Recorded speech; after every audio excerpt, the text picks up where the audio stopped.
Si vous êtes suisse, vous devez certainement connaître le cirque CNI. L'an dernier, il accueillait un freestyler pas comme les autres, Marc Jonin. C'est d'ailleurs avec lui que nous allons découvrir son sport, le foot freestyle. Champion suisse en 2019, 2021, 2024, il remportera juste après notre interview le titre de champion suisse 2025. Maître du ballon et showman. Il quitte aujourd'hui la piste pour le micro de Passe D. Et je vous souhaite une excellente émission.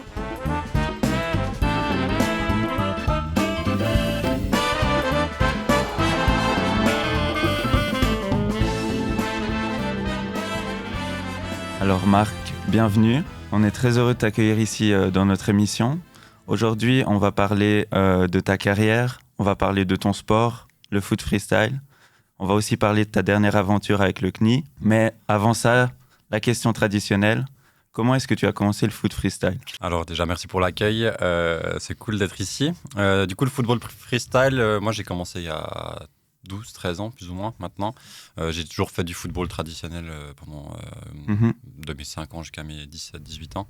J'avais fait les sélections fribourgeoises et tout jusqu'au M16, puis après j'ai arrêté quasi complètement. Tout au long de ma carrière de footballeur, disons, il y avait toujours des vidéos qui tournaient un peu de football freestyle. Oui. Déjà au début, il y avait toute l'époque Joga Bonito, je ne sais pas si vous avez Ça me connu. dit quelque chose, oui. C'est où il y avait tous les Brésiliens qui jonglaient dans le vestiaire, qui faisaient des petits tricks, des tricks de base, mais vu que personne connaissait, tout le monde était là, waouh. Et puis je crois que moi, ça m'a déjà mis l'étincelle.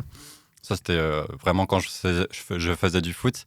Et après, j'ai vu une vidéo d'un Anglais qui s'appelle Tom Folland sur YouTube. Oui. Et puis, il faisait vraiment des doubles tours du monde, des triples tours du monde. Et puis, j'étais là, ah ouais, c'est une dinguerie. Et puis, du coup, je me suis, disons, plus ou moins lancé là-dedans sans ambition. Je voyais que j'avais un peu des prédispositions et un petit talent pour ça. Et pendant 2-3 ans, j'ai fait ça comme un hobby tranquille. Mais après, j'ai vu que, je pourrais faire des compétitions. Puis ça a bien marché la première compétition. Et j'ai commencé plus ou moins comme ça, ouais. Et tu as parlé de prédisposition, c'était quoi ? Est-ce que tu peux un peu expliquer ? Alors, je pense déjà le fait que j'étais footballeur, évidemment, ça aide. T'étais un joueur technique déjà au foot ou... J'étais assez technique. J'étais défenseur central, mais défenseur central technique. Ça existe. Ça existe. Et puis, du coup, je jonglais aussi déjà tout le temps depuis que j'ai 6-7 ans. Du coup, c'était déjà hyper facile pour moi d'avoir la base, disons, le plus important, le jonglage dans le football freestyle. Ouais. Et puis pour passer de l'un à l'autre, je sais pas, t'en as eu marre du foot ou il y a quelque chose qui a fait que t'as changé ? Ouais, alors j'ai changé surtout parce que les contraintes des entraînements, d'aller à telle heure ou telle heure à l'entraînement, d'avoir des rendez-vous fixes, ça me saoulait un peu.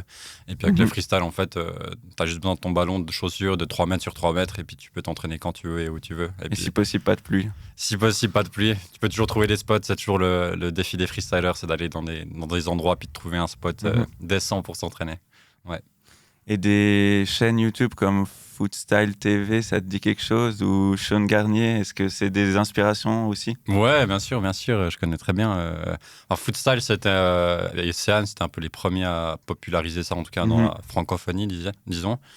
Et c'est le genre de personne que j'admirais. Puis maintenant, en fait, par exemple, dans 2 semaines, je fais un show avec Gauthier et Mathieu de Footstyle, que je regardais quand j'ai commencé le freestyle. Et puis du coup... c'est clair, mais c'était des gros youtubeurs à l'époque. Footstyle, ils faisaient des centaines de milliers de vues et puis tout le monde. J'ai l'impression qu'ils ont un peu démocratisé ça dans la francophonie, en tout cas. Un petit peu, en tout cas, je pense que c'est eux qui ont fait permettre au freestyle de grandir et puis d'avoir autant de personnes, surtout en France en fait. En France, c'est beaucoup plus populaire. Puis Sean Garnier, évidemment, c'est la figure de proue un peu du freestyle. C'est vraiment tout le monde le connaît. Il y a tout le monde qui me demande tu connais le gars avec les dreads et tout. Et puis c'est notre représentant mondial un petit peu du freestyle en gros. Ouais. C'est plus le meilleur, mais c'est le représentant. Puis on lui en doit beaucoup en tout cas. Quand tu as fait cette transition justement du foot traditionnel au foot freestyle, tu as une période où tu as fait un peu les deux ? Ouais, il y a une période où j'ai fait les deux. J'ai joué en deuxième ligue pendant un an et demi. Après, j'ai joué en deuxième ligue inter pendant 6 mois. Puis après, vu qu'ils me mettaient pas tout le temps titulaire, je me suis dit j'ai le seum. Puis du coup, j'ai fait un peu la transition comme ça, disons. Je m'entraînais déjà pendant ce temps-là, mais après, j'avais plus du tout envie. Mais donc la transition entre tu t'entraînes, je sais pas, c'était quoi, 2-3 fois par semaine en équipe à tout d'un coup être seul avec ton ballon, ça n'a pas été rude ? Non, au début non, parce qu'en fait, tu découvres une discipline totalement nouvelle et puis tellement ouverte à faire n'importe quoi avec ton ballon, que ce soit assis, que ce soit couché, que ce soit debout, que ce soit en jonglant. Du coup, en fait, c'était une totale découverte. Et puis, du coup, c'était tellement kiffant par rapport à des entraînements de foot que tu fais depuis 10-15 ans, quoi. Ouais. Est-ce que c'était aussi l'aspect collectif contre sport individuel qui a joué un rôle là-dedans ou... Ouais, clairement. C'est vrai que les sports collectifs, évidemment, il y a une pression de tout un groupe, pas tout le temps, mais il y a une pression de tout un groupe où tu travailles pour toi, mais tu travailles surtout pour les autres aussi. Alors que dans un sport individuel comme le freestyle ou le tennis ou n'importe quel autre sport, tu peux t'en vouloir qu'à toi-même. Et puis, je sais pas, je préférais cette sensation plutôt que de faire une grosse erreur dans un match de foot et de perdre un match à cause de moi, tu vois. Surtout en tant que défenseur. Mais après, je pense que c'était aussi un aspect mental que je supportais peut-être pas à 100%. Puis du coup, le sport individuel, ça me convenait mieux. Ouais. Est-ce qu'il y a des amis dans ton entourage direct qui t'ont soit suivi ou influencé dans cette décision ? Pas vraiment. En fait, j'ai toujours été soutenu, donc j'ai eu cette chance, même si... j'étais des fois, je me disais, purée, peut-être que je vais percer dans le foot. Quand j'ai décidé d'arrêter, tout le monde m'a soutenu et il n'y a pas vraiment eu. Alors, il y a des gens qui m'ont vu, qui savaient que je savais bien jongler, du coup, on m'a toujours poussé à aller vers ça. Et je faisais des études à côté, donc j'étais pas en mode j'arrête tout et puis je fais juste du freestyle et puis c'est compliqué d'en vivre ou d'en faire quelque chose. Ouais. Puis c'est comment que tu as débuté ? Tu regardais des tutos sur YouTube, tu regardais des vidéos, tu regardais les plus grands joueurs du foot freestyle. Comment tu as eu le déclic un peu de t'y mettre ? Ouais, alors c'est exactement ça en fait. C'est souvent des tutoriels. Footstyle en l'occurrence, il faisait beaucoup de tutoriels. Et tu essayais juste d'imiter ce qu'il faisait ? C'est ça, tu apprends les bases. Les bases, puis ensuite... tu essaies d'aller toujours plus loin. Il y a toujours le tour du monde, il y a les gestes de base, blocage de nuque, bloqué sur la tempe. Et puis tu les apprends, puis après, quand tu as les bases, tu essaies de créer après ton propre style. Mais au début, c'est tutoriel. Et regarder des vidéos sur YouTube, sur Dailymotion à l'époque aussi. Ouais. Là, petit coup de vieux. Là. Petit coup de vieux, ouais. Et c'est quoi le déclic qui a fait que tu t'es dit, ça, je vais m'y mettre vraiment à fond, je vais me consacrer à 100% à cette discipline ? Je crois que il y avait une équipe de foot freestyle en Suisse qui s'appelle Urban Level, qui faisait tout le temps des démonstrations à travers la Suisse romande. Et puis du coup, je suis juste allé une fois, ils me connaissaient pas du tout, je suis allé juste une fois. Je suis arrivé, j'ai jonglé, j'ai fait 5-6 tours du monde à la suite. Ils étaient là, il a du potentiel. Et puis du coup, ils m'ont directement dit, tu veux venir faire une petite performance, c'était à Fribourg, avec nous. Et puis du coup, j'ai fait ça. En fait, juste le fait qu'on me dise que il est bon, je pense que ça m'a fait un déclic dans la tête en mode en fait, je suis bon dans ça et il y a moyen que j'en fasse quelque chose. Donc c'était surtout ça un peu le déclic.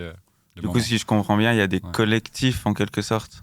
Il y a des collectifs en Suisse, ça n'existe même plus en vrai. On a une association, l'association suisse de freestyle, et puis du coup on organise les championnats suisses, on fait des petits meetings, mais sinon il y a des collectifs, mais surtout en France comme la S3, c'est la team à Céane justement, et Footstyle en gros. Mais il y a peu de collectifs très connus à part eux. Et puis ce déclic, tu l'as eu à quel âge ? À 16-17 ans je crois. Ok, ouais. Donc, et aujourd'hui t'as ?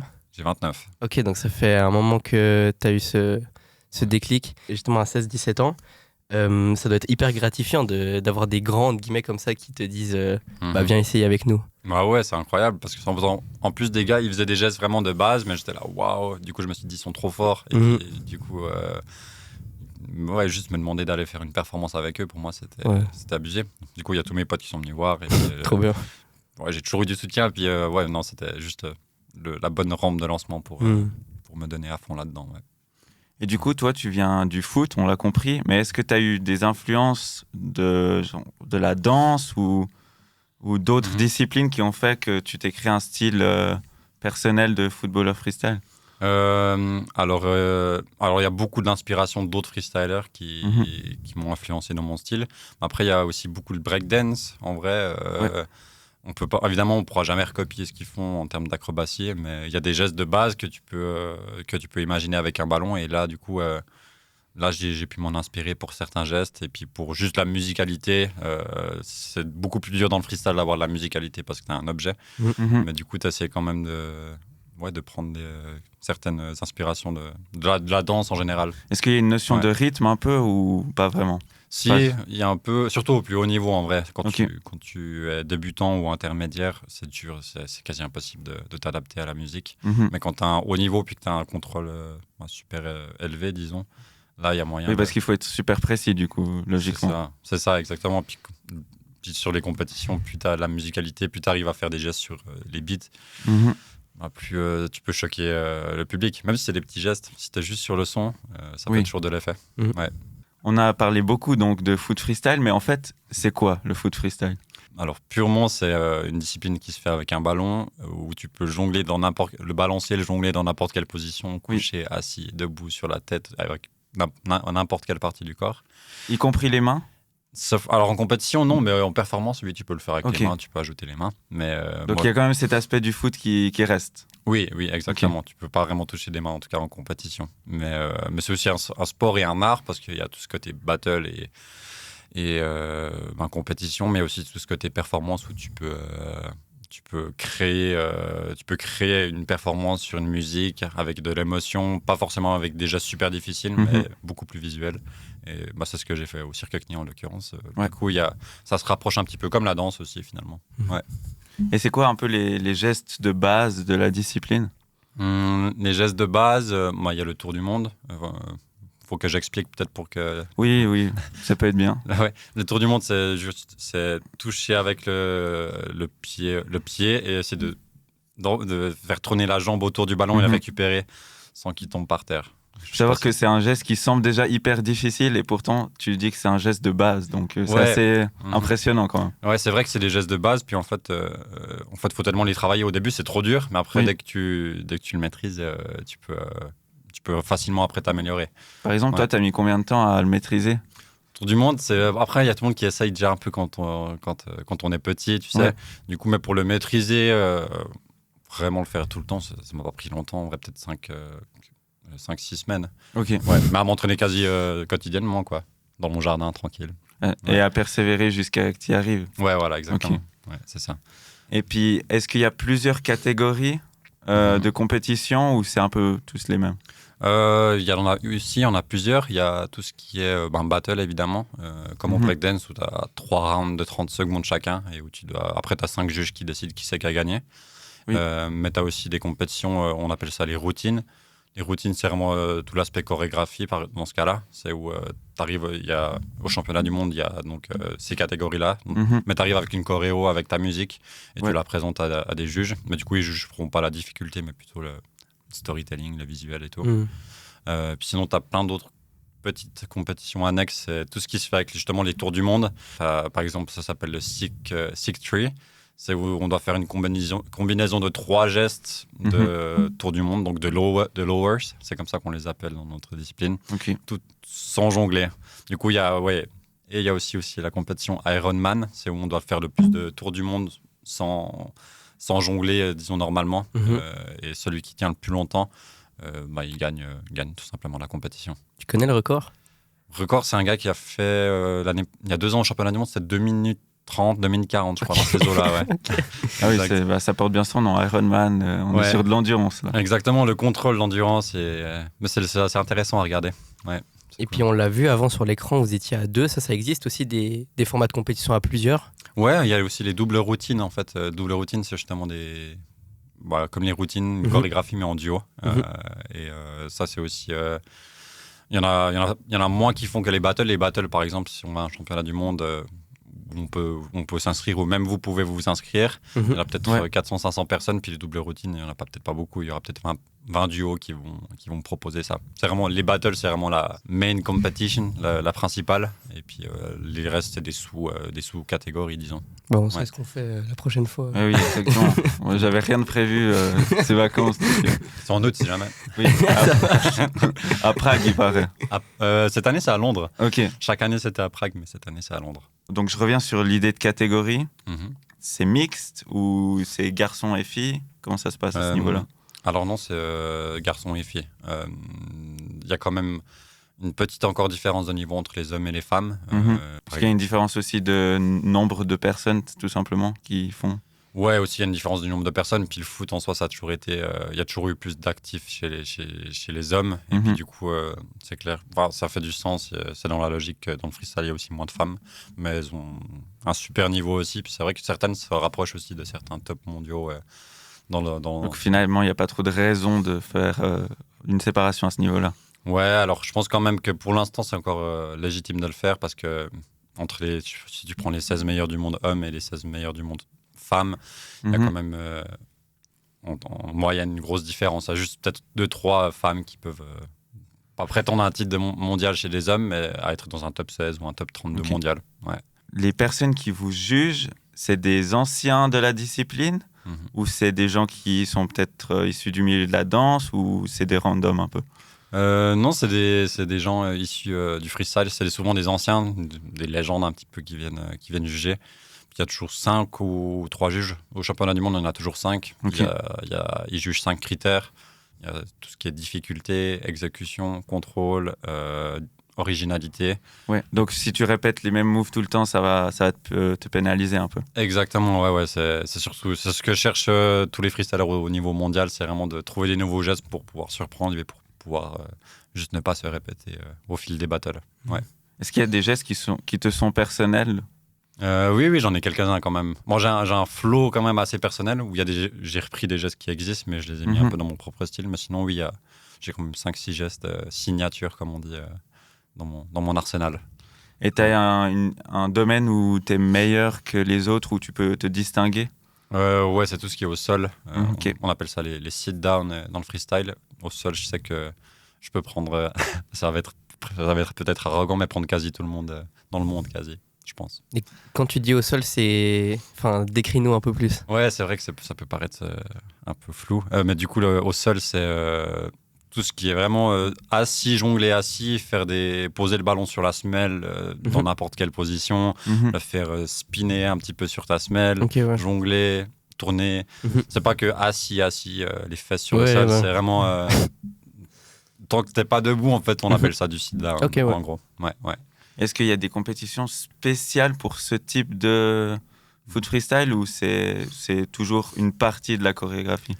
C'est toujours une partie de la chorégraphie, mais il y a des compétitions, mais c'est plus en ligne, puis un peu moins populaire où tu peux t'inscrire et tu postes ta vidéo sur YouTube, puis après il y a des juges qui te jugent tout simplement. Et puis là, c'est avec ces compétitions souvent que je me suis le plus amélioré parce que tu try hard pour faire un de tes meilleurs clips de tous les temps. Et puis du coup, tu t'améliores tellement avec ça. Mais du coup, après en live, il n'y a pas de compétition dédiée à cette catégorie en tout cas.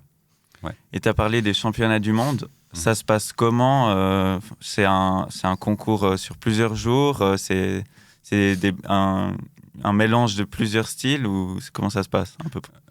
Ouais, alors les championnats du monde, alors en fait, il y en a 2 déjà. Il y a 2 championnats du monde, c'est ce qui est un peu bizarre dans le freestyle des fois. Tu as les championnats du monde open, enfin les ouverts. Ça veut dire, encore une fois, vous pouvez vous inscrire si vous voulez. Je sais pas si tu veux, toi. Avec 1 an d'entraînement avec toi, je veux bien. Ok, ça marche. Toi, Julien, ton colocataire et freestyler. Vrai. Du coup, on le salue d'ailleurs. On le salue.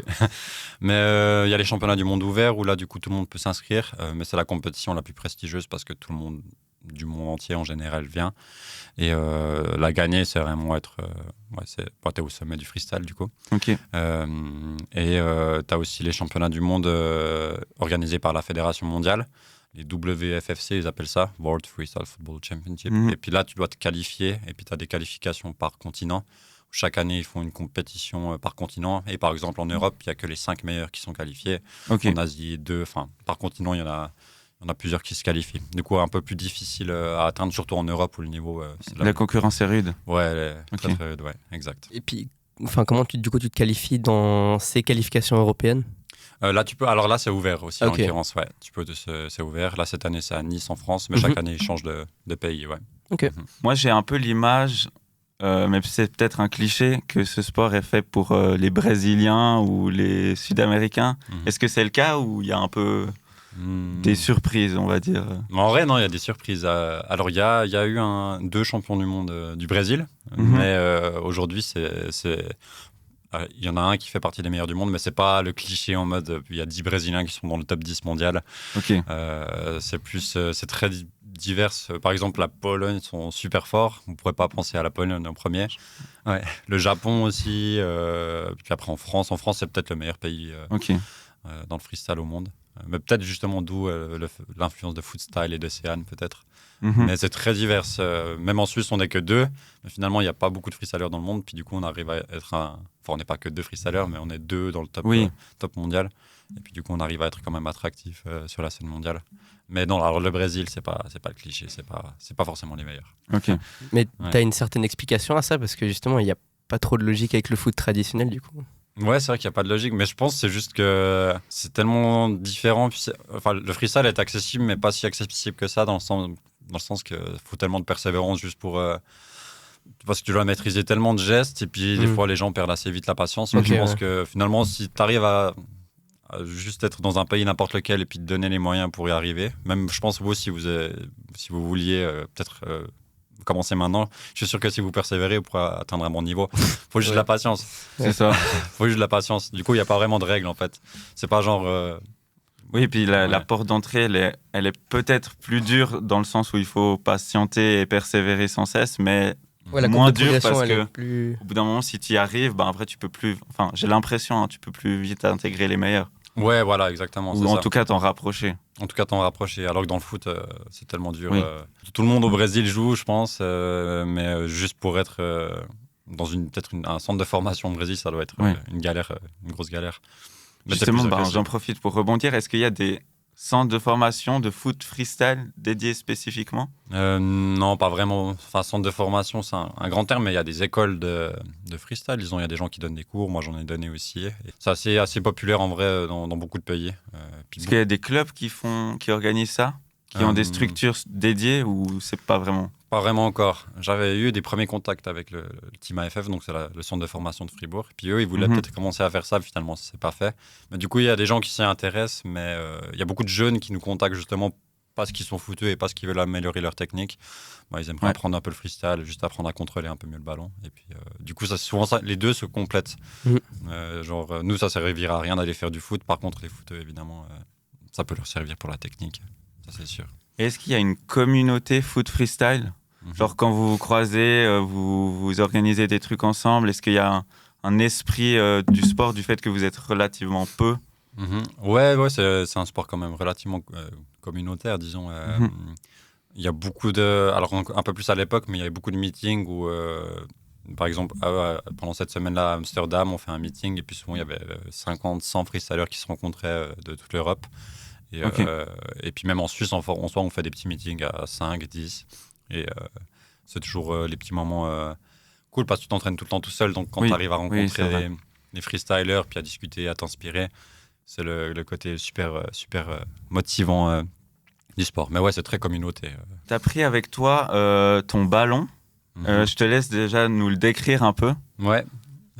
Du coup, ce ballon, c'est un ballon for freestyle, c'est la marque. C'est un ballon fait pour le freestyle. Ça veut dire quoi concrètement, un ballon fait pour le freestyle? C'est une bonne question. En vrai, ça ressemble beaucoup à un ballon de foot. La seule chose, c'est qu'il a un peu plus de grip, disons. Donc, pour certains gestes, ça colle un petit peu mieux qu'un ballon de foot traditionnel. Oui.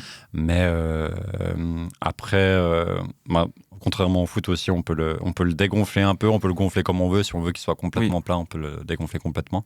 Mais sinon, en dehors de ça, ça ressemble à un ballon de foot, juste avec un peu plus de grip. Ouais. Donc, si j'ai bien compris, c'est les joueurs du foot freestyle ramènent leur propre ballon aux compétitions. Ouais. Il n'était pas fourni. Exact. À l'époque, il y avait avec Red Bull, ils ont fait encore il n'y a pas longtemps les Red Bull Street Style. Du coup, mais c'était il y a une dizaine d'années, ils donnaient un ballon. Puis les deux joueurs se le partageaient sur scène. Mais du coup, maintenant, tu peux apporter ton propre ballon. Et est-ce qu'il y a des règles par rapport à ça? Est-ce qu'il doit faire une certaine taille ou un certain gonflage? Quand même. Alors, le gonflage, non. Peu importe. Et puis, par contre, la taille, ça doit être un 5. Ouais. Ça peut pas souvent, s'il est plus petit, tu peux passer, si tu fais des tours du monde, Ouais, tu peux passer j'imagine, ouais. Plus facilement. Plus facilement. Ouais, et est-ce qu'il a une signification particulière pour toi? C'est ton ballon de compétition? T'as gagné quelque chose avec? Bah oui, quand même. Enfin, dans le sens que c'est juste un ballon, mais c'est le ballon qui est. C'est limite presque comme ta copine qui te suit au quotidien. C'est l'objet avec lequel tu passes le plus de temps. Et en fait, au début, tu l'apprivoises. Et puis ensuite, en fait, à force de jongler avec, il devient parfait pour ton freestyle. Du coup, si tu dois changer les ballons ou bien si tu le perds, c'est toujours une grosse perte. Et ouais, non, c'est super précieux comme objet. Puis je vous disais avant en off que une fois, on m'avait pris mon ballon à l'aéroport parce que je n'avais pas pu le dégonfler. Puis j'avais limite pleuré parce que je l'avais perdu. Puis parce que je me dis, purée, je devrais racheter un ballon, j'aurais de nouveau m'habituer à un nouveau ballon. Ouais, donc tu as quand même le feeling que tu dois t'adapter à une nouvelle balle quand tu changes. Ouais, clairement. Ça prend combien de temps à peu près? 1 mois, je pense, environ. Ok. Ouais, c'est pour choper le grip, vraiment. Choper le grip, choper juste le feeling dans toutes les positions possibles, avec les tours du monde, que ce soit assis. Et puis des fois, je sais pas, même le poids du ballon, il change en fonction du temps. C'est vraiment minime comme changement, mais du coup... Mais tu le ressens. Mais tu le ressens très rapidement, ouais. Et puis si on te le prend pas à l'aéroport, normalement, il dure combien de temps, sa durée de vie? Franchement, celui-là, je l'ai depuis 1 an et demi, je crois, mais mon dernier, je l'avais eu pendant 4 ans, je crois. 4 ans, donc et puis, c'est quand que tu sais justement qu'il faut le changer? Quand tu perds trop de grip, en gros. Ouais, quand il a trop frotté le sol et puis tu peux plus faire grand-chose. Okay. Ouais. On a vu des nouveaux sports arriver récemment au JO, notamment le breakdance, qui est quand même la discipline qui se rapproche peut-être le plus du foot freestyle, avec le foot bien sûr. Est-ce que tu verrais le foot freestyle au JO dans un avenir proche ou ça te semble pas trop possible? Moi je pense que c'est possible, mais en fait il y a toujours deux camps à chaque fois dans des sports pareils, deux qui sont un camp qui est contre et un camp qui est pour. Le camp qui est contre, il est tout le temps, c'est plus parce qu'ils sont très communautés, puis ils ont pas envie que le sport... Ils veulent que ça reste un peu niche. Ouais, que ça reste un peu niche, puis pas que ça devienne une machine Afrique, même si je pense que ça le deviendra jamais. Mais il y a un peu cette mentalité. Puis il y a les autres qui sont là, on veut faire grandir le sport, on est des athlètes qui s'entraînent autant, ou même voire plus que certains athlètes professionnels. Oui.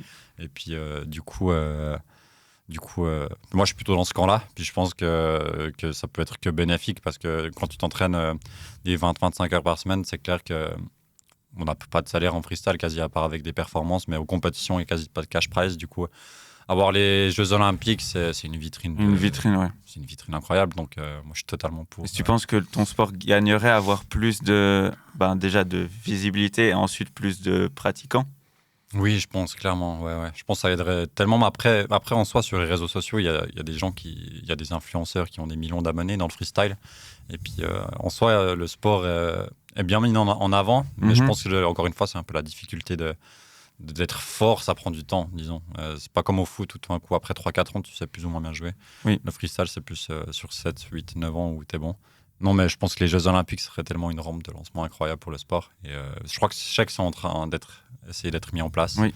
La seule difficulté, c'est comme au breakdance, c'est le jugement, il reste quand même toujours un peu subjectif. Évidemment. Ouais. Du coup, il y a toujours ce sujet un peu difficile. C'est pour ça que le système de jugement, il essaie d'être un petit peu mis à jour, d'être un petit peu plus objectif. Uniformisé aussi un peu. Exact, ouais, c'est ça. C'est pour ça que des fois, il y a aussi des discussions en mode... est-ce que les battles, ça ferait du sens de les avoir aux Jeux Olympiques, ou il faudrait peut-être pas faire comme l'Ironman, où c'est juste, il y a un temps, quand le ballon tombe par terre, t'as perdu. Et puis peut-être c'est même un peu plus ludique pour les gens de regarder. Mais ouais, il y a encore vraiment cet aspect subjectivité dans les votes. Et puis après, je comprends aussi du coup, à ce moment-là, le camp de ceux qui veulent pas. C'est que si on commence un peu à uniformiser et à réduire la créativité, en fait... ça perd un peu son sens quand même. Ouais, exactement. T'as totalement raison. C'est souvent les gros débats qui reviennent dans ce genre de sport.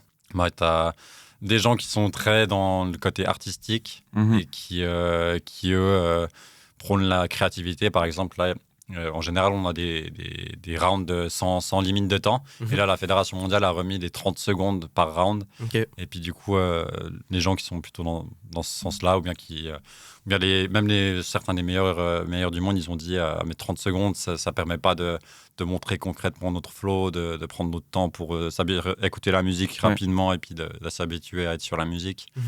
Du coup, c'est vrai que je comprends aussi les gens qui sont contre et leurs arguments, ils font du sens. Après, ça dépend de toute ton approche en fait dans le sport. Est-ce que tu veux devenir connu? Est-ce que tu veux gagner de l'argent avec ça? Ou est-ce que tu fais juste ça parce que Par passion. Par passion. On le fait tous par passion, je pense, mais après, il y a des gens qui ont différentes approches. Ouais.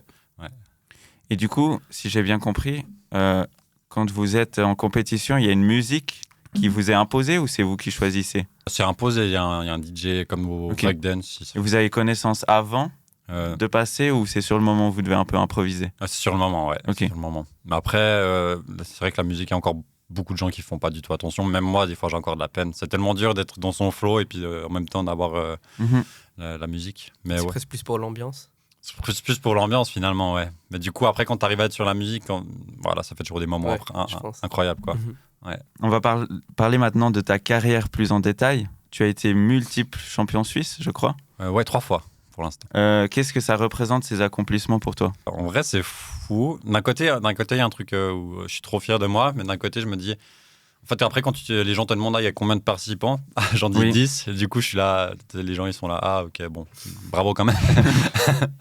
Mais non, juste être... le titre de champion national, limite, c'est le titre le plus important pour moi. C'est trop stylé de se dire, ah, purée, je suis le meilleur de mon pays dans ce sport, qu'il soit populaire ou pas. C'est assez cool. Mais après, le Graal, c'est toujours d'être champion du monde. Mais être champion national, il y a les championnats de Suisse dans 3 semaines. Puis si je le perds, ça me saoulerait vraiment beaucoup. Ouais. C'est quoi le niveau suisse par rapport au monde? Comme je disais, on est 2. Il y a un Suisse allemand et moi qui nous plaçons souvent dans les top 16, top 32 mondial. Oui, donc c'est quand même un bon niveau. C'est un bon niveau parce que c'est super dur à atteindre souvent ces stades. Et puis ensuite, c'est très serré à ce stade-là. Mais sinon, au niveau suisse, on n'a pas des gens qui sont autant assidus que moi et justement mon autre pote de Suisse allemande. Du coup, on n'a pas un niveau extraordinaire, mais on a tous un niveau pour atteindre... pour être bon et puis descendre dans un championnat du monde, disons. Ouais. Et c'est quoi qui te sépare du gratin mondial, du coup? Enfin, même si tu en fais déjà un peu partie. Hein. Mais pour être vraiment dans le gratin dans le top 3, top 4 mondial, je pense que c'est... j'ai des faiblesses en acrobatie. Je suis hyper lax des épaules, du coup, j'évite de faire des trucs acrobatiques. Et puis, du coup, ça manque dans des transitions pour passer de debout au sol. Et puis, juste les tours du monde aussi. Alors, je me débrouille très bien, mais au niveau mondial, il y en a 3-4 qui sont extraordinaires. Et du coup, souvent, ce qui importe le plus, c'est les tours du monde, parce que c'est aussi la discipline la plus difficile. Et du coup, c'est un peu ça qui manque. Tour du monde et acrobatie. Et puis, dans le sport, quand on regarde justement peut-être le top 3, top 4 mondial, ils ont quel âge? C'est à quel âge que tu atteins ton pic? C'est très varié. Par exemple, le champion du monde, le dernier champion du monde, il a 27 ans. Mais il y a des champions du monde qui avaient 20 ans, 25 ans. Il y a eu peut-être même quand il y en a un qui avait 30 ans, je crois. Donc, je sais pas, il n'y a pas vraiment de pic, mais après, je pense qu'entre 20 et 25 ans, c'est là où tu es dans ton prime. Même si je pense que, même si j'ai 29 ans maintenant, je pense que je suis dans mon prime actuellement. Je suis là où j'ai jamais été autant bon que maintenant. Donc, il n'y a pas vraiment de règles en vrai. Même à 35 ans, tu peux être incroyable, comme Sommer, 37 ans. Ouais, 37, je crois. 37. Après, les gardiens, peut-être, je sais pas si c'est différent, mais il est dans son prime. Puis, mais donc, la tranche d'âge d'activité, elle est plus ou moins la même que dans le foot traditionnel? Ouais, je dirais, ouais, clairement. Après, tu as des pépites aussi, comme Yamal, mais dans le freestyle, qui ont 15-16 ans, puis tu as la purée, mais qu'est-ce qu'ils ont mangé, quoi. Et est-ce qu'il y a des footballeurs qui font la transition vers le foot freestyle ou c'est très séparé? Tu dis comme moi je l'ai fait ou non, enfin, en toute proportion gardée des footballeurs de très haut niveau. Non, jamais en vrai. Non. Je sais pas pourquoi un footballeur professionnel voudrait passer au foot freestyle, surtout au niveau des salaires. Oui, Je suis là, c'est assez vrai, oui. ouais. Mais après, il y a très peu de freestylers qui deviennent footballeurs professionnels parce que, en fait, c'est tellement deux sports différents que c'est incomparable. Souvent, tu vois sur TikTok ou Instagram, tu peux faire ça sur un terrain. C'est les commentaires. Les gens, ils sont un peu teubés, ils réfléchissent pas. En mode, évidemment que non, on va pas faire ça sur un terrain, mais c'est deux sports différents. Donc, Quand toi, tu as posé la question, moi, je l'ai imaginé comme ça. C'est peut-être des joueurs qui font la transition après leur carrière ou au moment de prendre la retraite. Je sais pas si tu as déjà connu des anciens joueurs de foot qui se sont mis au freestyle. Je crois pas. Alors, des joueurs amateurs, oui, il y en a quelques-uns, mais professionnels, j'ai jamais vu quelqu'un se mettre au freestyle. Ok, ouais. Et sur un terrain, il y a peut-être un Ronaldinho qui s'est un peu approché de ce que vous faites. Oui, c'est vrai, ouais. Ronaldinho, je pense que c'est le gars qui est le Je pense que c'est une référence. Tu vois des maillots de Ronaldinho partout en compétition de foot freestyle. T'en vois quelques-uns en vrai. C'est vrai que c'est un pionnier un peu du freestyle en soi. C'était comme Maradona aussi au début avec ses échauffements mythiques. Mais Ronaldinho, c'est le gars qui t'a. C'est Joga Bonito, comme je disais avant. C'est le gars. C'est comme aujourd'hui Yamal. C'est ce genre de joueur que t'aimes parce qu'ils te donnent des émotions et puis parce qu'ils te font kiffer à nouveau le foot. Tu t'inspires un peu de ces gars-là ou pas forcément? Alors, c'est difficile de s'inspirer parce que on est beaucoup plus fort qu'en freestyle. Du coup, maintenant, on a tous les gestes qu'il a fait sur un terrain ou dans des petites vidéos, on les a déjà refaits. Oui, là où ils font la diff, c'est qu'ils le font sur un terrain. En jeu, quoi. En jeu, ouais, exactement. Avec des gestes, évidemment, pas de freestyle. Enfin, si, un petit peu, certains gestes, mais disons que c'est un autre sport, encore une fois. Mais ouais, c'est des inspirations de fou. Ronaldinho, Messi un peu moins peut-être, mais Ronaldo, Lamine Yamal, aujourd'hui. Tous ces joueurs qui donnent des étincelles, c'est des inspirations. Ouais. Et toi, dans l'optique de te rapprocher du top mondial, t'es plutôt à travailler sur des points faibles ou à vraiment utiliser le plus les points forts du coup? J'entraîne tout le temps tout. Le matin, j'entraîne pendant 1h30, 2h, juste les tours du monde, parce que c'est ma faiblesse. Puis l'après-midi, je fais tout le reste, en fait, finalement. Du coup, j'entraîne tout le temps tout, parce que si tu n'entraînes pas certains gestes, alors ta mémoire s'en rappelle, mais il faut tellement de précision dans chaque geste que si tu t'entraînes pas pendant une semaine, tu vas déjà avoir une petite différence. Donc, il faut toujours maintenir et trouver des nouveaux gestes aussi. Du coup, tu tournes à peu près combien de temps d'entraînement par semaine? En général, je tourne à 3h30 par jour, pendant 6 jours. Et puis, j'ai un jour de congé, donc c'est entre plus ou moins 20 heures, un peu plus de 20 heures par semaine, j'essaye. Ouais. Tu avais parlé de trouver des nouveaux gestes. À quel point Internet et les réseaux sociaux, c'est devenu une source d'inspiration au final? Ouais, alors aujourd'hui, surtout sur les réseaux sociaux, alors tu peux t'inspirer de beaucoup, surtout des freestylers aujourd'hui, parce que finalement, c'est là où tu vas retrouver le plus de similarité avec ton style. Mais je sais que beaucoup de personnes regardent aussi des tutoriels de base, de débutants, de breakdancers, de breakers. Et du coup, tu peux, comme je l'ai déjà dit au début, tu essaies juste de reprendre un geste, tu essaies de placer le ballon, et puis tu essaies de t'en inspirer. Mais c'est vrai que les réseaux sociaux, ça reste quand même une très, très grande inspiration. Est-ce que tu en as d'autres, à part justement les réseaux sociaux, ou c'est vraiment exclusivement ça? Il y a aussi, je ne sais pas si vous avez déjà vu, à la gymnastique, des fois, ils ont un ballon, puis ils le lancent. Oui, la gymnastique artistique. Gymnastique artistique, ouais, tout simplement. Et puis là, des fois, du coup, tu es là, ah ouais, ça c'est une dinguerie. Puis tu penserais jamais à l'intégrer dans le freestyle, mais en fait, elles sont tellement gracieuses, puis tu te dis, ah ouais, il y a des choses à reprendre aussi ici. Et à quel point ça prend de la place dans ton entraînement, le fait d'apporter une touche personnelle à ton foot? En vrai, quand c'est... là, par exemple, les championnats du monde sont dans 3 mois. Là, c'est plus de la répétition maintenant. Oui. Mais quand c'est la période off, un peu en hiver, là, tu consacres limite la moitié de ton temps à essayer de trouver des nouveaux gestes et à essayer de créer. Mais après, les nouveaux gestes, c'est tellement random comme ils peuvent arriver. Des fois, tu peux juste faire une faute dans un truc, puis tu es là, ah purée, en fait, j'ai fait ça, je peux le récupérer. Mais des fois, c'est vraiment par hasard. Il n'y a vraiment pas trop de règles. Tu peux explorer, puis trouver par toi-même, mais des fois, ça peut arriver par hasard.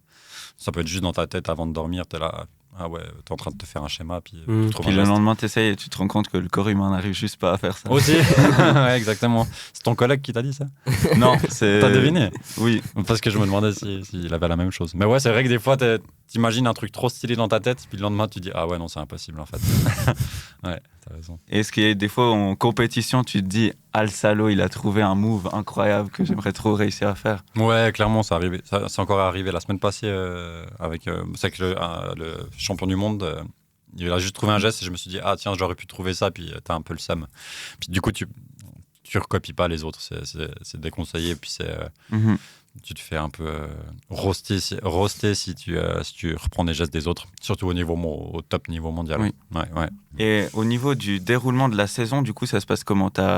Ça suit une saison traditionnelle, donc de septembre à avril-mai, ou comment ça se passe? En fait, c'est... comment dire? T'as la période de compétition, grosse compétition mondiale et européenne qui sont entre août et septembre. C'est plus en été.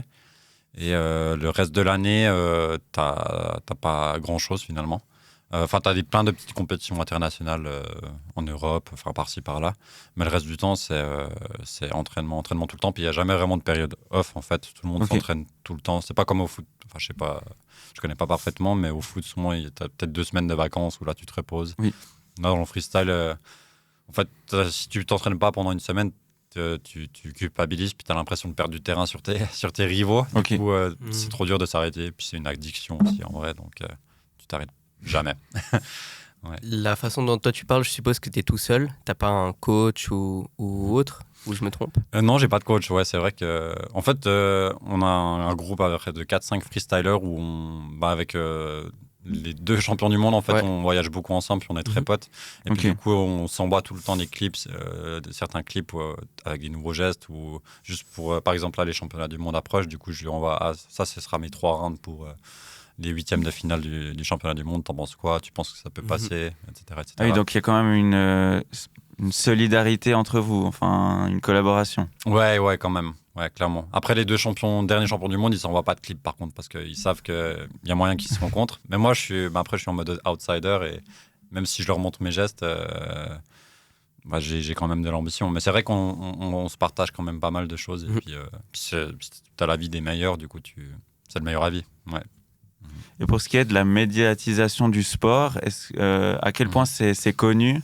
Est-ce que vous avez sur les championnats du monde des télévisions qui sont là, ou c'est tout sur YouTube? Comment ça se passe? Ouais, ça c'est un topic compliqué. Disons qu'il n'y a pas de... La télé, il y a très rarement eu ça avec le freestyle. Il y a eu une compétition en France, King of Freestyle, ils avaient proposé ça sur l'équipe. Mais en dehors de ça, non, c'est souvent des live streams que tu peux regarder sur YouTube, et souvent de piètre qualité. Du coup, pour l'image du sport, c'est jamais très ouf. Mais du coup, la médiatisation n'est pas ouf. En fait, j'ai l'impression que c'est les freestylers c'est la communauté qui médiatise le sport. Puis il n'y a pas enfin, il y a la fédération mondiale, mais ils font leur post sur les réseaux sociaux. Puis c'est les freestylers qui font. Donc il y a un impact très fort de Instagram, Twitter, que sais-je. Ouais, voilà, exactement. Mais après, ça engage souvent les championnats du monde, ça engage très peu d'autres personnes que les freestylers, en fait. C'est ça qui est compliqué. Ce sera dur de faire... même vous, peut-être de se dire, purée, je vais regarder pendant 2 heures les battles finaux. Quoique, peut-être juste les battles finaux, ça peut être cool. Mais ouais, la communauté est super investie, mais le reste du monde, pas encore trop. Et toi, tu utilises personnellement ces outils pour te mettre un peu en avant? Ouais, j'essaye de plus en plus. Moi, depuis que je me suis un peu lancé en indépendant, entre guillemets, t'es obligé de te montrer pour que les gens sachent qui t'es. Après, j'ai eu la chance d'aller au Cirque Acne, et là, c'est on reviendra évidemment là-dessus. Bien sûr, ouais, c'est clair. Mais ça, c'était une vitrine aussi, et du coup, maintenant, en ce moment, j'essaye vraiment de faire un meilleur contenu que je faisais avant. Avant, c'était plus je fais un clip dans mon garage et je le poste. Mais maintenant, pour que ça ait quelques vues ou quelques likes, au moins, tu dois faire un contenu un peu plus qualitatif, surtout quand tu essayes d'en vivre. Mais ouais, donc, tu vois quand même une différence? Ouais, clairement. Aussi avec LinkedIn, en vrai, pour des performances. J'ai ajouté tellement de monde sur LinkedIn pour essayer de prospecter un petit peu. Et j'ai eu pas mal de demandes via ce canal. Ouais. Donc, tu as évidemment besoin de te montrer, quoi. C'est ça le plus important. Ouais, exactement. Si tu essaies d'en vivre, tu es obligé. Après, j'ai eu la chance d'avoir des titres. Enfin, aussi, si tu as du succès dans les compétitions, c'est aussi plus facile de te vendre, puis d'avoir des salaires, disons, plus attractifs. Du coup, toi, tu gères comment ta vie sur ce point-là? Tu vis de ça? Tu as 50-50? Comment ça se passe de ton côté? Là, je suis à 100% de guillemets. Enfin, c'est un rythme totalement décalé d'un travail normal, entre guillemets, dans une agence ou dans un bureau. Du coup, moi, en général, mon rythme, c'est je m'entraîne juste 3h30 par jour. Puis le reste du temps, soit je peux chiller, en gros, soit je peux faire de la prospection, faire des contenus. Est-ce qu'il y a d'autres manières de faire ça? Enfin, tu as parlé de donner des cours. Par exemple, la semaine passée, je crois que tu étais au Koweït pour faire un show. Oui, c'est ça. Donc, sur ce genre d'événement, ça se passe comment? Tu t'es contacté ou c'est toi qui contactes les gens? Je suis contacté en général. En vrai, je suis tout le temps contacté. C'est rarement. Alors moi, je peux planter des graines un peu par-ci, par-là. Et puis tout d'un coup, les gens, ils repensent à moi dans le futur. Mais là, j'ai été contacté par le président de la Fédération mondiale dans ce cas-là, où il nous a juste mandaté pour aller faire un show au Koweït pour la Coupe du Prince du Koweït. Du coup, c'était assez fou. Mais dans la plupart du temps, j'ai un site web aussi, évidemment, où les gens me contactent facilement là-dessus. J'ai de la chance, d'ailleurs, il y a Julien Couta, justement, aussi un autre freestyler, qui a un site web, mais j'ai de la chance d'apparaître quasi en premier si les gens cherchent football freestyle suisse. Et du coup, j'ai beaucoup de demandes qui m'arrivent directement. Puis c'est comme ça que ça marche le plus. Puis après, le bouche à oreille, évidemment, à force de faire plein de performances, les gens commencent à te connaître aussi. Ouais. Et ça prend combien de temps, ça, dans ta saison, ce genre de performance ou d'entraînement? Si on parle uniquement performance, ça dépend les années, mais c'est plus t'en as peut-être 50 à 60 par année. Donc, en soi, ça peut être peut-être quasi chaque week-end. Tu peux avoir une performance. Mais en soi, c'est cool parce que tu fais 5 minutes ou 10 minutes de performance en fonction de ce que tu te demandes, tu es assez bien payé. Après, il y a tout le travail derrière, évidemment, qui compte. Et tu peux apporter ta patte personnelle ou c'est les gens qui t'imposent un peu ce que tu dois faire? Non, en général, tu peux vraiment faire ce que tu veux. C'est toi qui apportes ta musique, c'est toi qui fais ton show. Tu peux décider des lumières. Enfin, en général, tu peux faire ce que tu veux. Je pense que c'est aussi un des avantages, justement, que le sport soit un peu moins connu. C'est que les gens sont très vite impressionnés et du coup, ont de la peine à juger. Oui, c'est vrai. Ce que tu as fait. C'est vrai que, au début, moi, j'avais toujours peur d'aller aux performances parce que j'avais l'impression d'être trop nul encore. Et puis, en fait, tu peux faire des gestes hyper basiques et impressionner les gens. Mais en fait, des fois, à force de te regarder faire ton propre sport, à regarder des vidéos de toi-même, tu as l'impression d'être nul. Des fois, moi, je me regarde, je me dis, purée, mais je suis pas ouf, en fait. Alors que des fois, j'aimerais bien revenir à ce truc où j'avais l'œil vraiment tout émerveillé, où je m'émerveillais pour pas grand-chose, alors qu'aujourd'hui, il en faut vraiment beaucoup pour m'impressionner. Mais en fait, du coup, je me mets à la place du public qui est novice et qui connaît rien, et puis qui se disent, c'est fou, quoi. Ça me rassure. Et dans le contexte on a l'Euro féminin cette année, quand même un événement assez grand pour la Suisse et pour le foot. Est-ce que tu as des collaborations à cette occasion? On a eu pas mal de monde là dans la communauté en Suisse. Là, par exemple, juste cet après-midi, je vais à Genève. Ils font la promotion parce qu'il y aura quelques matchs au stade. C'est à la Praille, je crois.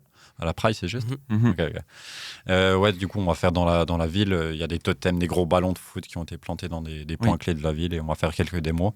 Donc c'est dans l'optique de rappeler aux gens qu'il y a cet événement. Ouais, pour leur faire acheter des tickets. Je crois que c'est assez plein déjà, mais pour leur rappeler qu'il y a cet événement. Puis c'est aussi pour la promotion du football féminin. Je trouve assez cool de mettre tout ça en avant. Et puis apparemment, ça marche super bien. Je crois qu'il y aura quand même pas mal de guichets fermés. Et même là, j'habite à Berne et du coup, là, il y a eu un événement sur la place fédérale. Ils ont fait un événement uniquement pour ça. Puis il y avait peut-être 2000 enfants autour de ça. Du coup, il y avait des démonstrations de danse. Il y a quelques freestylers qui ont fait une démonstration justement sur la place fédérale. Et puis du coup, ils font une grosse promotion pour ça. Et puis on a eu beaucoup de demandes parce que finalement, le ballon nous lie entre les deux disciplines. Donc ça fait du sens aussi d'inviter des freestylers.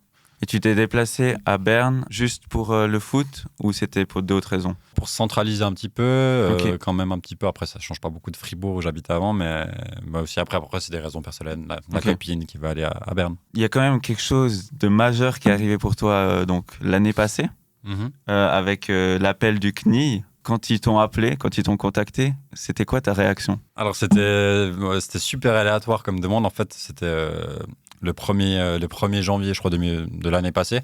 Donc, c'est vraiment à 10h du matin. Donc, il y a le nouvel an, tu fais un petit peu la fête avant. Puis là, tout d'un coup, je reçois un message sur Facebook. Puis Facebook, je reçois beaucoup moins de messages maintenant sur Facebook. Puis j'étais là, salut. En plus, c'était pas un nom de famille CNI à la fin. C'était responsable des artistes. Et on m'a dit salut, on est intéressé à avoir un show de football freestyle avec toi. Est-ce que t'es chaud? Puis au début, je croyais que c'était un scam. Puis que c'était quoi ce truc? Puis j'ai pas répondu direct. Puis après, bref, j'ai répondu. Puis j'ai dit oui, je suis intéressé. Et puis 10 minutes après, j'étais avec la directrice au téléphone, Géraldine Knie. Puis je suis allé voir un show et tout s'est mis super rapidement en place. Et eux, ils t'imposent ce que tu fais ou tu peux apporter ta touche personnelle? Comment ça se passe, la préparation d'un tel spectacle? Ils t'imposent pas. En fait, moi, je suis arrivé le premier jour avec mon partenaire de scène. On s'est entraîné pour la première fois. Et puis, du coup, on avait 2 chorégraphes qui ont travaillé avec le Cirque du Soleil aussi, notamment. Donc, gros niveau. Gros niveau, ouais, c'était assez stylé. Et elles nous ont dit, allez, montrez-nous tous vos gestes, montrez-nous votre vocabulaire dans votre discipline. Donc, on a montré ça. Puis, elles étaient vraiment, elles savaient ce qu'elles voulaient, plus ou moins. Elles disaient, ah, ça, c'est pas ouf, faut l'enlever. Ah, ça, c'est cool, etc. Puis, on avait déjà une musique aussi de prête. Du coup, on a préparé sur la musique. Et en fait, ça change tellement de comment je m'entraînais avant, parce qu'en général, tu t'entraînes tout seul. Puis là, tout d'un coup, tu as quelqu'un qui te dit, ah, purée, ce geste, non, il est pas ouf, alors que dans ton sport, il est vraiment bien. Du coup, c'était aussi C'était assez spécial de préparer ça parce que tu devais remettre en question un peu tout ton freestyle et puis en fait fitter dans un monde que tu connais pas du tout, dans le monde du cirque, pour que ce soit visuel et attractif pour des gens qui connaissent pas le sport. Donc le but, c'était vraiment de montrer le sport à des non-initiés.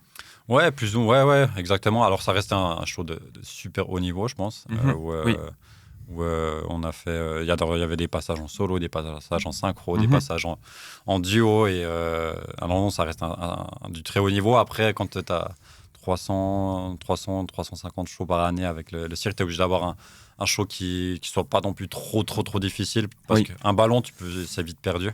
Du coup, c'était technique, mais on devait aussi prioriser la régularité. Est-ce que sur toute cette tournée, il y a un show en spécifique qui t'a marqué plus que les autres? Ouais, je pense que c'était quand je suis venu à Fribourg, dans ma ville. À la maison. À la maison. En fait, quand on rentre sur scène avec mon numéro, c'était toujours épique. On arrive sur une scène qui roule comme ça.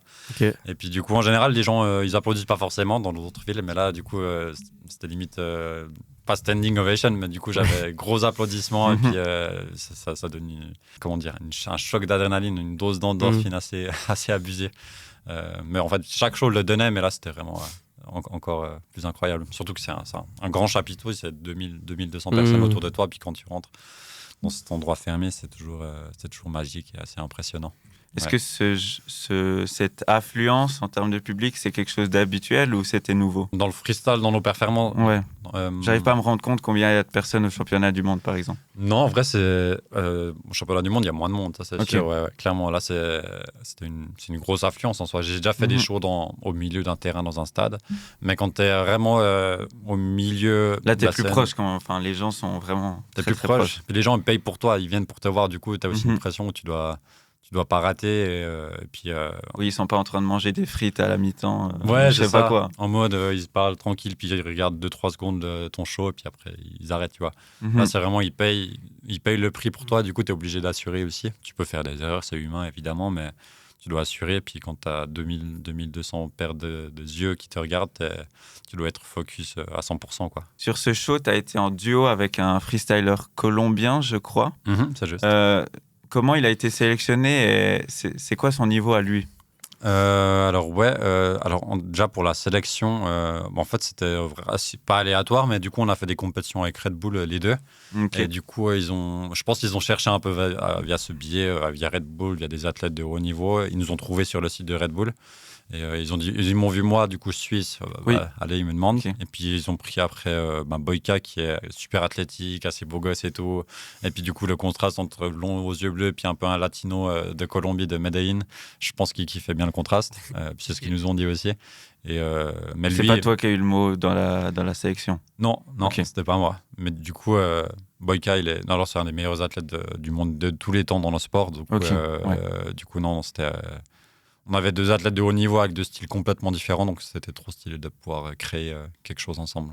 Et tu as l'impression d'avoir progressé à son contact ou simplement de l'expérience du CNI? Alors sur scène, à son contact, oui, on s'entraînait tous les jours ensemble. Du coup, par exemple, les tours du monde, c'est un monstre. Du coup, ça, je me suis amélioré. Mais après, juste le fait d'être sur scène, tu prends tellement d'expérience en termes de présence scénique, en termes d'assurance sur scène. Du coup, dans tous les domaines, que ce soit à l'entraînement et que ce soit sur scène, tu t'améliores tellement. Puis c'est une expérience de fou, ouais. Du coup, tu as dit que c'était un des meilleurs du monde. C'est gratifiant, du coup, pour toi, j'imagine, d'apparaître sur scène avec lui. Ouais, c'est sûr. Moi, je me rappelle, en 2019, j'avais fait un battle contre lui, mais il savait même pas qui j'étais. On était 4 sur scène, ça s'appelle des cercles où on est 4, puis il y a que les 2 premiers qui se qualifient pour la prochaine étape. Oui. Lui, il était là, puis on se connaissait pas du tout, on s'était jamais parlé. Puis moi, c'était un gars que j'admirais. Puis tu rêvais d'être à son niveau, et puis du coup là, pouvoir partager la scène avec lui et devenir un très bon pote, pote avec lui, c'est un truc que j'aurais jamais imaginé. Et de cette expérience, est-ce que tu as appris aussi en termes de création de storytelling ou juste mettre l'ambiance dans une salle ou des choses comme ça qui vont peut-être t'apporter pour le reste de ta carrière?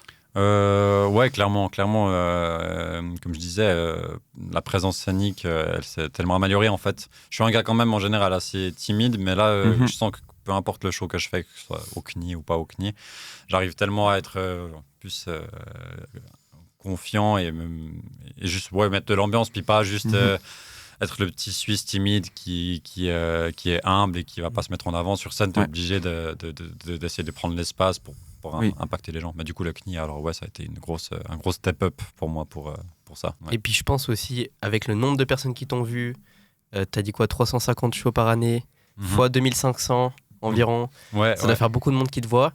Est-ce que tu restes quand même anonyme ou ils annoncent ton nom et puis ça te fait de la pub? Tu restes anonyme. Alors pendant le show du cirque, ils annoncent jamais les artistes. C'est vraiment un storytelling du début à la fin. Mais après, ils vendent tout le temps les petits livres où il y a la présentation de chaque artiste, etc. Mais du coup, sinon, tu es anonyme. Après, les gens te reconnaissent évidemment quand tu vas à la cantine ou au stand. Mais ouais. Mais donc, tu dirais que ça t'a quand même fait une pub ou pas plus que ça? Oui, de ouf. En fait, le cirque CNI en soi, il est encore beaucoup médiatisé. Souvent, on oublie qu'on va quand on est petit. Mais après, quand on est ado, comme ça, on n'y va plus. Mais en soi, c'est toujours un truc cool là. Je vous conseille d'aller voir d'ailleurs. Chaque année, le show, c'est toujours trop stylé. Mais non, mais c'est super. Surtout qu'ils essayent, pardon, je t'ai de te couper, mais ils essayent vraiment d'apporter des nouvelles choses chaque année et un peu d'élargir le champ du cirque. Ouais, c'est ça, exactement. Des fois, on pense au cirque un peu en mode péjoratif, un peu des gitans de la route et des trucs du genre, mais le cirque CNI, c'est un des plus grands cirques, je crois le plus grand cirque d'Europe en termes de capacité, un des plus grands cirques du monde. Puis c'est professionnel, c'est pas un cirque de 10 personnes qui voyagent de ville en ville. Et du coup, c'est super médiatisé. La famille CNI, à l'époque, quand on n'était pas encore né, apparemment, c'était vraiment le CNI, quand ils apparaissaient en public, c'était le truc un peu glamour et tout, où les gens ils s'habillaient trop bien en mode. Oui, c'était la fête quand ils arrivaient en ville. Ouais, c'est ça, exactement, c'est ça. Et puis, du coup, c'est super médiatisé. Puis moi, j'ai pu en profiter aussi durant mon année. Étant suisse, puis vu que j'étais, je crois, le seul Suisse en dehors des CNI, peut-être on était 2 Suisses, du coup, t'es encore plus mis en avant. Du coup, j'ai eu pas mal d'articles de journaux, faire quelques interviews en télé. Du coup, j'ai pu en profiter de ouf. Ouais. Est-ce que tu penses que la prestation que vous avez faite, elle a donné de la valeur au sport, elle a permis de montrer au public ce que tu aimes dans ton sport? Oui, tu dis la performance. Oui. Oui, je pense, oui, clairement. Les meilleurs compliments qu'on a eus, c'est quand on te dit ouais, je déteste le foot, mais par contre, ce que vous avez fait, vous, c'était incroyable. J'en ai entendu beaucoup des comme ça. Ouais, j'en ai entendu pas mal. Et puis après, c'est surtout les enfants. Souvent, les enfants, c'est souvent pas tous des footeux, mais la plupart étaient émerveillés. J'ai eu 2-3 dessins ou même des professeurs que je connais qui sont à l'école qui se sont dit hey, t'as fait quoi ce week-end? J'étais au cirque CNI, puis après ils font des dessins, puis ils me dessinent moi, puis je suis là, ah purée, j'ai eu de l'impact, j'ai pu inspirer des gens, puis c'est assez cool, quoi. Ouais. Est-ce que tu as été reconnu depuis ce passage au CNI? Dans la rue, tu dis, en général? Par exemple. Pas énormément. En fait, on me reconnaît quand je vais faire des démonstrations dans d'autres cadres, et puis mais t'étais au cirque CNI, toi. Oui, ok. Etc. Mais sinon, à Fribourg, peut-être quelques fois, mais je suis pas devenu une star. Et au niveau du paysage footballistique freestyle en Suisse, est-ce que ça a fait débat ton apparition dans le CNI ou c'était quelque chose qui était vu de façon positive parce que ça a valorisé la discipline? Non, alors en Suisse, tu dis principalement? Oui. Parmi les autres footballeurs freestyle suisses, comment c'est perçu? Franchement, ça a été super bien accueilli. Après, le football freestyle au cirque, ça a déjà été fait au Cirque du Soleil et dans 2-3 autres cirques. Du coup, c'était accepté, c'était clairement accepté. Après, il y a des gens peut-être qui sont un peu moins pour, dans le sens que peut-être il peut... Encore une fois, il y a cette image du cirque pour certaines personnes, ce qui n'est pas forcément positive. Ouais. Mais non, après, en Suisse, tout le monde était très content pour moi parce que le CNI, pour les Suisses en général, c'est quand même une institution et un gros truc. Donc, non, je pense que ça a été très positif. Et maintenant que tu as cette expérience dans ton bagage, c'est quoi la suite un peu pour toi? Bonne question. Là, je viens de me lancer un peu en indépendant, donc à essayer de vivre que de ça. Du coup, c'est pas facile dans le freestyle parce que t'as pas des demandes tout au long de l'année. Souvent, c'est des périodes où il y a des euros, des grosses compétitions. Mais du coup, là, j'essaye plus ou moins de vivre de ça, et puis ça marche plutôt bien pour l'instant. Donc, c'est un peu le début d'un nouveau cycle pour toi. C'est un peu un nouveau cycle, mais j'ai bien envie de retourner au cirque quand même. D'ailleurs, on va aller en Allemagne à Düsseldorf pendant un mois pour un cirque de Noël avec mon partenaire de Colombier. Mais on aimerait bien retourner au CNI. Moi, si je peux refaire une tournée du CNI, je le refais tous les jours. Ou d'autres cirques dans le monde. Mais on a quelques discussions qui se font, donc peut-être qu'il y a quelque chose qui va se concrétiser. Ouais. Trop bien. Et viser le top niveau mondial, c'est aussi un objectif? Ouais, c'est encore un objectif. En tout cas, y rester. Je sais que j'approche les 30 ans aussi, du coup, ça devient de plus en plus compliqué aussi. Mais j'ai encore envie de prouver que je suis au top mondial. Et puis, qui sait, avec un titre de champion du monde dans 1-2 années. C'est compliqué, mais ça serait stylé, ouais. Après, si je fais du cirque, ça sera impossible. Mais vu que j'approche les 30 ans, je peux pas me refuser certaines expériences comme le cirque. Donc, si je dois mettre de côté la compétition, je la mettrai. En fait, j'ai envie de faire le truc à fond tant que je peux encore. Que je me rende compte, si tu te lances dans le cirque, tu pourras pas assez t'entraîner, tu penses, pour avoir le niveau nécessaire à être champion du monde, par exemple? Ouais, je pense qu'il y a de ça parce que t'es quand même beaucoup... T'es coincé un peu dans ton numéro. Ouais, un petit peu. Tu peux quand même tu t'entraînes à côté, t'as du temps pour t'entraîner, mais c'est plus surtout en termes de timing. Si tu fais un contrat de 1 année dans un cirque, des fois, tu peux juste pas aller aux compétitions, en fait. Du coup, c'est problématique. Mais j'aimerais bien faire les deux en même temps, si c'est possible, ouais. Et on espère peut-être pour toi que Los Angeles ou Brisbane mettent ça au JO et puis que tu puisses y participer. Ça serait incroyable, ouais. Ce serait l'objectif. Après, je sais malheureusement que je crois que pour avoir des nouveaux sports, il faut que ça soit dans la culture de l'endroit. Ouais. Je sais pas en Australie ou aux States comment c'est par rapport à ça, mais... Il y en a, mais c'est compliqué. Ça reste un petit sport dans tous les pays, en fait. Donc, mais à voir, il y a pas mal de fédérations dans le monde déjà. Donc, je crois que souvent, ils ont besoin de fédérations, un nombre de fédérations. Je connais pas toutes les règles, mais on verra.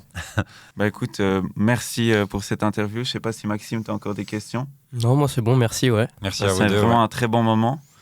Si d'autres athlètes voudraient participer à notre podcast, je vous laisse nous contacter par mail. Tout est dans la description. On mettra aussi en description tes réseaux pour te suivre, évidemment. N'hésitez pas à nous suivre sur YouTube, Spotify ou sur Apple Podcast pour retrouver tous nos contenus. Maxime, je te remercie. Merci à toi. Je remercie aussi l'équipe en régie et on remercie le restaurant Al Cilento qui nous soutient. Et on vous dit à la prochaine pour un nouvel épisode. Bye.